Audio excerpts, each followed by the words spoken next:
सच्चो सतराम। कृपया इस चैनल को सब्सक्राइब करें और बेल आइकन को प्रेस करना ना भूलें। धन्यवाद। सच्चो सतराम। असां जॾहिं बि उन सच्चे साईं जी रहमत में ईंदा ऐं उहो बि सॼी राति उनजो जाप जपींदे उनजी रहमत खे पाईंदे अमृत वेले जॾहिं बि अमृत खे वठंदा छा इन्हीं वक्त में देवताओं अमृत जो कलश खड़ी करे आसमान में घुमंदा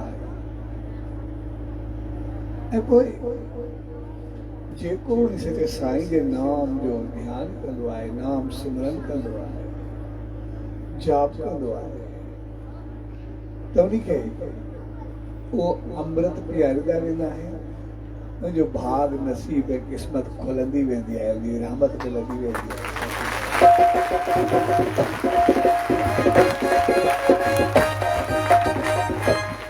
तंहिंजे करे इहो मौक़ो, इहा महाल, इहो टाइम उन सच्चे साईं जी रहमत पाइण जो मौक़ो हूंदो। पर असल चीज हूंदी आहे उन्हीं मौक़े ऐं उन महल खे मुंहिंजे नाम जाप ऐं सिमरन में गुज़ारियो। छा इहो मौक़ो भागनि भरियो आहे। जेकॾहिं असांजो ध्यानु, असांजी सोच उन मालिक में रहंदी आहे त पोइ उहा रहमत मिलंदी।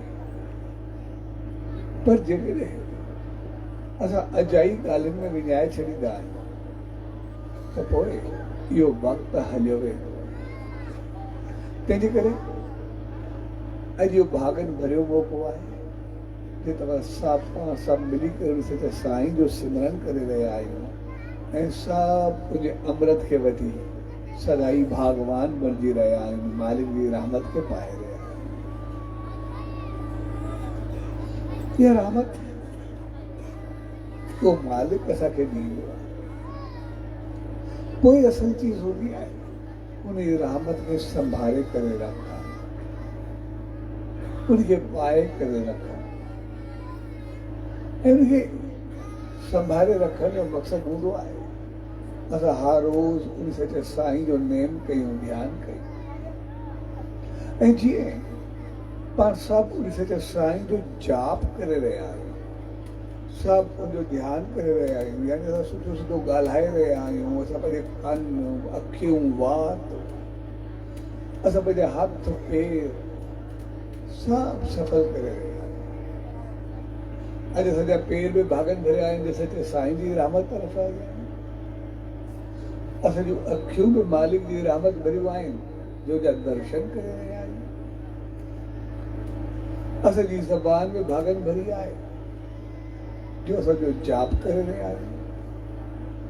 असांजा कन में भागनि भरिया आहिनि जो असां उनजी रहमत खे ॿुधी रहिया आहियूं, गीत खे ॻाई रहिया आहियूं।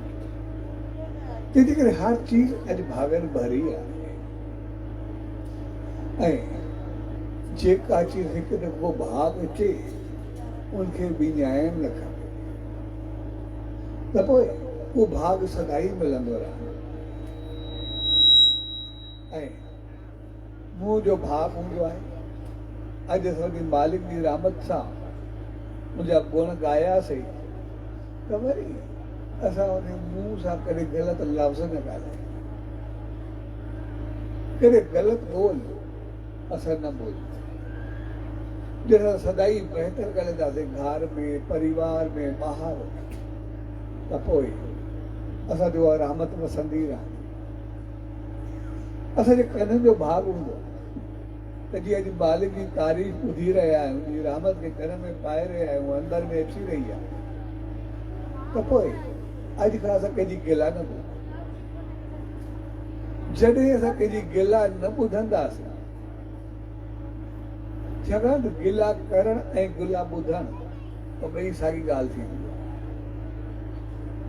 असां जॾहिं कंहिंजी गिला कंदा आहियूं त पाप थींदो आहे, ऐं जॾहिं गॾा ॿुधंदा आहियूं त पंहिंजो अंदरि ख़राबु थींदो आहे। छाकाणि जंहिंजी गिला ॿुधंदासीं उनजे लाइ असांखे ग़लति सोच ग़लति वीचार ईंदा, ऐं जंहिंजे लाइ असां ग़लति सोच रखंदासीं असां पाण ग़लति थींदा वेंदासीं। असांजे दिलि में ग़लति ग़लति ॻाल्हियूं ईंदियूं वेंदियूं ऐं पोइ असांजो अंदरि सॼो ख़राबु थी वेंदो। तंहिंजे करे छड़ो गिला करणु पाप न आहे, गिला ॿुधण बि पंहिंजो पाण खे विञाइण जे बराबरि हो। तंहिंजे करे असां मालिक जी तारीफ़ ॿुधंदा त पोइ उन खां बाद असां कंहिंजी गिला ॿुधूं बि असां उनखे बि छॾे ऐं सॼा पेर जॾहिं उन मालिक तरफ़ वधंदा आहिनि असां सभु उनजी शहरनि में ईंदा आहियूं त पोइ उहे सॼा पेर सभागा थींदा, उन ते रहमत वसंदी ऐं पोइ इहे अहिड़ा सभागा थींदा आहिनि जेकॾहिं असां महिनत ते वेंदा आहियूं, मज़ूरी ते वेंदा आहियूं, कम ते वेंदा आहियूं, जिते बि हलंदा आहियूं असांजो भाग असां सां सदाई गॾु हूंदो आहे ऐं मालिक जी रहमत सां असां सदाई सफल थींदा आहियूं। जिते वेंदासीं कमाए करे मोटंदासीं, कुझु पाए करे मोटंदासीं, चहिरो बहकाए करे मोटंदासीं।